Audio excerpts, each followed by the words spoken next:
যাকে পৃথিবীর সবচেয়ে সুন্দর দেশগুলোর মধ্যে অন্যতম একটি মনে করা হয়। ছুটি কাটানো, হানিমুন কিংবা ঘুরতে যাওয়ার ক্ষেত্রে পর্যটকদের প্রথম পছন্দ মালদ্বীপ। বিশ্ব পর্যটন সংস্থা 2019 সালে মালদ্বীপকে বিশ্বের সেরা পর্যটন গন্তব্য হিসেবে স্বীকৃতি দিয়েছে। কিন্তু কেন পর্যটকদের প্রথম পছন্দ মালদ্বীপ? কি আছে এই দেশটিতে? কেনই বা ভ্রমণ পিপাসু মানুষেরা সবার আগে মালদ্বীপকেই বেছে নেয়? আজকের ভিডিওতে আমরা ঠিক সেই জিনিসটাই জানার চেষ্টা করব। ভারত মহাসাগরে অবস্থিত দক্ষিণ এশিয়ার একটি দ্বীপ রাষ্ট্র মালদ্বীপ। এর রাজধানী মালে। মুসলিম প্রধান এই দেশটি এশিয়ার সবচেয়ে ছোট এবং নিচু দেশ। দেশটির আয়তন মাত্র 298 বর্গ কিলোমিটার।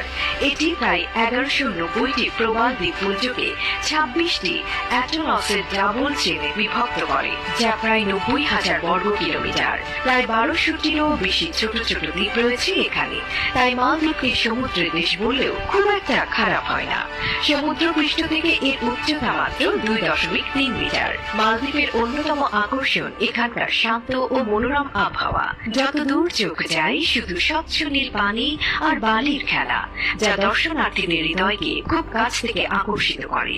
বলা হয় মালদ্বীপের বাতাস সবচেয়ে বিশুদ্ধ। মালদ্বীপের সমুদ্র তট অত্যন্ত দুর্লভ প্রবালজাত সাদা বালু দ্বারা গঠিত, যেটা পৃথিবীর অন্যান্য সমুদ্র তট থেকে মালদ্বীপকে আলাদা করে রেখেছে।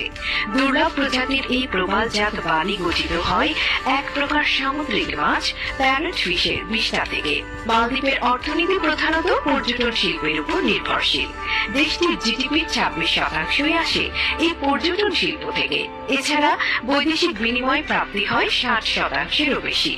মালদ্বীপের শান্ত পরিবেশ, আদিম সমুদ্র সৈকত এবং ক্রান্তীয় প্রবাল প্রাচীর পর্যটকদের আকর্ষণের প্রধান কেন্দ্রবিন্দু।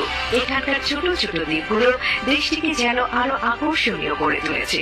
প্রতি বছর বিশ্বের বিভিন্ন প্রান্ত থেকে লাখো পর্যটক আসে শুধুমাত্র এখানকার এই নান্দনিক সৌন্দর্য উপভোগ করার জন্য।